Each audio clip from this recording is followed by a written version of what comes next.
How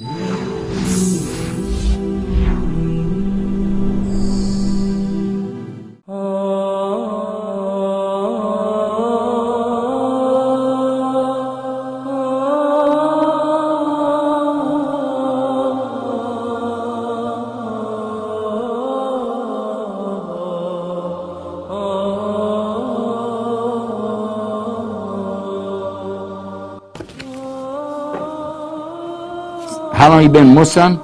If Allah accepts, 17 years. And the companions of Muhammad, peace be upon him, what they used to do, they counted their age by when they got to Islam. That means I'm 17 years old. Now I like stuff like that. I like everything about Islam. I used to worry when I was a Christian, because I know that it's not because of Christianity, but it's just the nature of our Western culture and society. When a person gets old, we basically got done with them. You know, we don't need you anymore. You know, old man, hit the road. You know, even kids today, when they get to 18 or 20, 21 like that, they're like, hey, I dealt with you all those years. Get out of my face. They talk like that. But Muslims don't do that. In fact, the older you get, the more honor and respect you get. Even when you do the crazy things that old guys do, you know what I'm saying? I don't have to tell you. But, subhanAllah, you get so much respect and honor, and the Muslims don't want to throw you away. They don't want to dump you off in an old folks' home and just leave you to rot. They take care of you right up to the very end. And it was my father who came to Islam after I did, and then he realized the benefit too, because he used to always worry, well, will I stay, will I have a nice place? And he used to spend his life in investing in property and real estate to be sure when I get older I'm going to have a good place and people around take care of me, I'll have the money to pay for this and pay for that. And he lost all of it. He didn't have anything, and he was losing his mind. But in those days, after he came to Islam, he started losing his, you know, his ability to remember things. You say something, he'd say, what? I didn't say that. You said, no. And he could remember, like, for instance, even till he died, he remembered me. He would see me enter the room, and he would say, oh, you came to see me.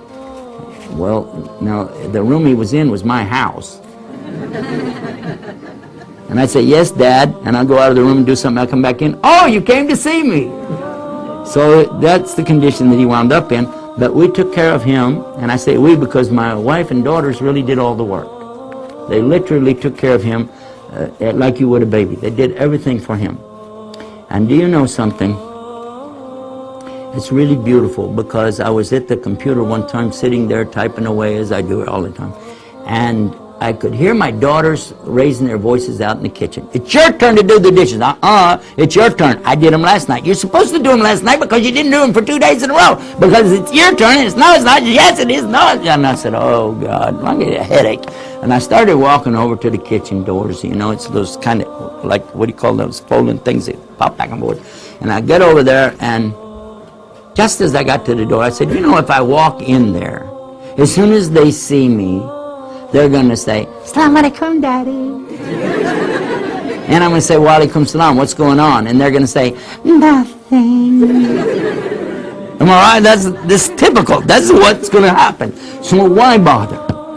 And I just let them go on, and they're making all the racket. And I said, you know, I looked over at my dad. He was sitting there rocking in his chair, and I thought, you know, how many times did my dad hear that from us?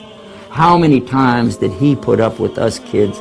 And, you know, and my mom too, for that matter. And I walked over to my dad. It's not in our culture, our habit, but I've seen Muslims do it. And I leaned down to him, and I kissed him on the forehead. And I said, Dad, I love you. And he said, I love you. I looked at me kind of startled. And I went back and sat down and went back at it. And it got quiet. It got quiet in the kitchen. I guess they worked it out, huh? And then after a while, the door opened, and I heard footsteps coming toward me, right up behind me. And as I turned around, my daughter leaned down and kissed me in the same place I just kissed my father. And she said, Dad, I love you. And she walked off and left me not knowing that I was crying, tears running down my face. And then in a little while, the other one finished up the dishes, and she came out and walked that same path, made a bead straight over to me, and kissed me again in the same exact place. Neither one of them knew I did that. And she said, Dad, I love you.